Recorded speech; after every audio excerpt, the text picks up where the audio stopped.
Olá, eu sou o professor Joaquim Bento e vamos estudar nessa parte 3 o método da posição falsa na unidade 2, raízes de equações. Como eu falei anteriormente, esse método da posição falsa se junta com o método da abscissão naquela família que eu chamo de métodos robustos mais lentos. A ideia aqui é estudar esses métodos clássicos apenas para dar uma ideia desse tipo de método, mas existem outros métodos, inclusive existe pesquisa atual nessa área, mas que com esse conhecimento você pode tanto estudar outros métodos, como inclusive pesquisar novos métodos.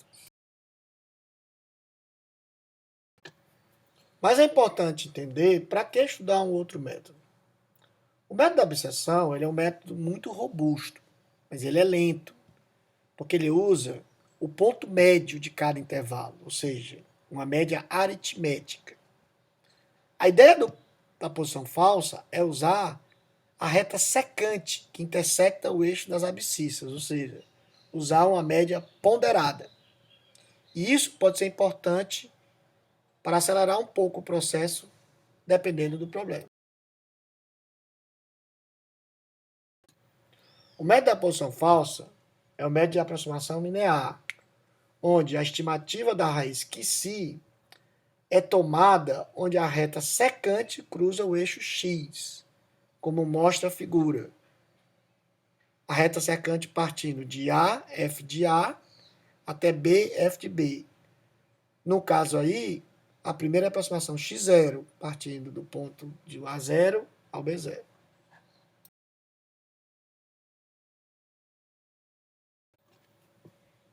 A partir daí, você faz o mesmo processo da abscissão, escolhe qual lado a raiz vai estar e vai aproximando as secantes sucessivamente. Por exemplo, nessa figura, o ponto x1 já é dado pela secante partindo do ponto A1, F de A1 até B1, F de B1 e assim sucessivamente.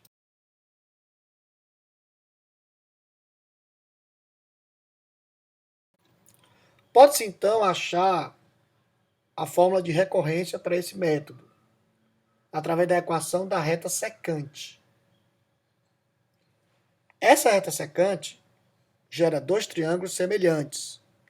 E aí, através dessa relação B menos x0 está para F de B, assim como x0 menos A está para menos F de A, chega-se nesta fórmula para o cálculo de x, que aqui está sendo mostrado para x0, mas pode ser usado para qualquer x em qualquer passo do processo. Então, o método da posição falsa, de maneira similar à abscissão, ele reduz a amplitude do intervalo AB, que contém a raiz. A diferença é que, ao invés de usar o ponto médio, a posição falsa usa o ponto onde a secante, que une o ponto AKF de AK, BKF de BK, cruza o eixo X, para ser a nova aproximação. Mostrando então graficamente, como fizemos na abscissão, o primeiro passo do método é calcular o x0. E a diferença aqui é que não é mais a metade, e sim dado pela essa expressão, considerando o A como A0 e o B como B0.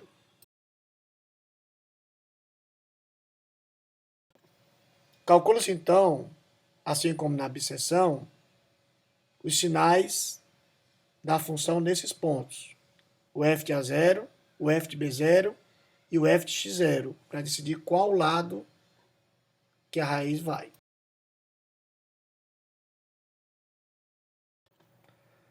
Usando então o teorema dos sinais, você decide qual lado que a raiz vai. Neste caso, o que se pertence a x0 e b0. Por quê? Porque o f de x0 vezes o f de b0 é menor do que zero. Então, nesse caso, o A1 vira x0 e o B1 vira B0. O processo continua da mesma forma, ou seja, na interação 2, você calcula o x1, dado pela mesma expressão, a diferença é que o A é o A1 e o B é o B1.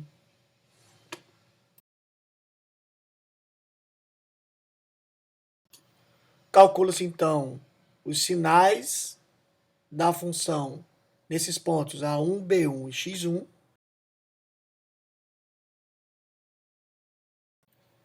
E usando o teorema dos sinais, decide para qual lado a raiz vai. Neste caso, o que se pertence a X1 e B1, onde o A2 vira X1 e o B2 vira B1.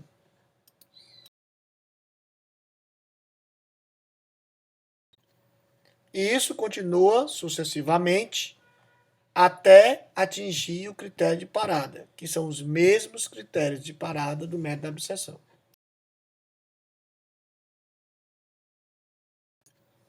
Fazendo aquele mesmo exemplo da abscissão, o f de x igual a x2 menos 1, e considerando o mesmo isolamento A e B, você tem o A0, você tem o B0, e você tem o x0, que agora vai ser diferente, 0,6875, porque se usa o valor da secante.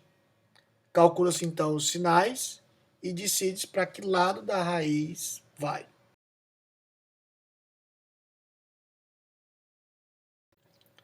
A interação 2 do mesmo jeito, considerando então o intervalo A1 e B1, e assim sucessivamente até convergir.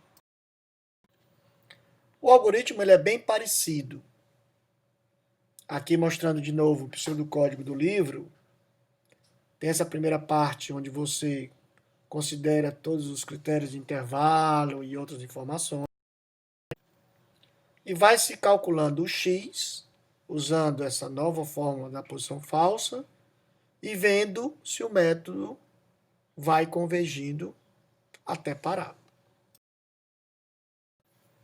Usando então o nosso benchmark, x3 menos 9x mais 3, com as mesmas condições, A igual a 0, B igual a 1 e os épsilons, você nota que na posição falsa, esse problema já convergiu mais rapidamente, em 3 passos, para uma raiz muito próxima da raiz da abscissão, o que foi muito bom. Pode-se também mostrar o estudo da convergência. Não vai se entrar em detalhes aqui, mas existe um artigo científico do Young e Gregory de 1972 que demonstra a convergência para esse método, e a demonstração ela usa as mesmas ideias do método da abscissão, ou seja, as sequências AK, BK e XK. Ainda sobre a convergência desse método, existem algumas considerações interessantes. Quando a função f é derivável 2 vezes em AB, e essa derivada não muda de sinal nesse intervalo, você pode ver graficamente que o ponto A está se movendo na direção da raiz, mas o ponto B não, ele é fixo. Daí o nome de posição falsa, porque o A é uma posição falsa, ele vai se movendo. Caso essa segunda derivada seja positiva e o f de A seja maior do que zero, o A é que passa a ser ponto fixo e o B uma posição falsa que vai se movendo na direção da raiz. Caso o sinal dessa segunda derivada se mantiver negativo e o f de A for menor do que zero, o A passa a ser ponto fixo e o B é a posição falsa que vai se movendo. E, finalmente, se o sinal dessa segunda derivada for negativo e o f de B for menor do que zero, o B é ponto fixo e o A é que vai se movendo na direção de B. Ou seja, o importante é que um dos dois fica fixo e o outro vai se movendo. Por isso que é chamado de posição falsa, em geral. Ainda sobre o estudo da convergência, todos os casos anteriores mostrados, os elementos de XK eles se encontram na parte do intervalo que fica entre a raiz e o extremo não fixo. E o limite de XK, quando K tem infinito, tende à raiz que si. Ou seja, em geral, o método da posição falsa ele obtém uma raiz aproximada em XK para o critério módulo de f de k menor do que epsilon, sem que o intervalo AK-BK seja pequeno o suficiente. Se eu quiser usar os dois critérios, eu terei então que fazer mais iterações.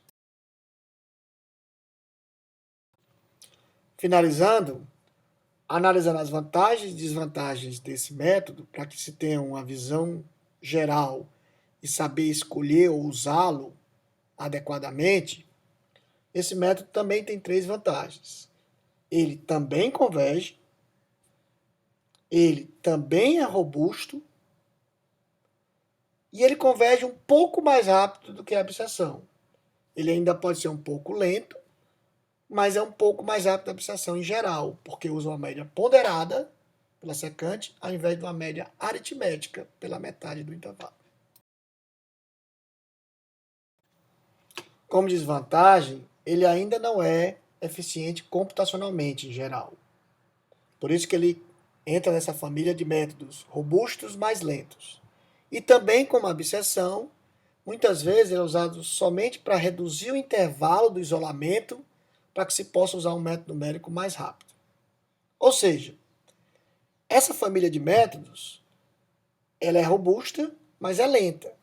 Então nós vamos estudar uma outra família de métodos mais rápidos, mas que pagam o preço de ser mais instáveis. Ou seja, para eu garantir a convergência, eu tenho que ter mais condições.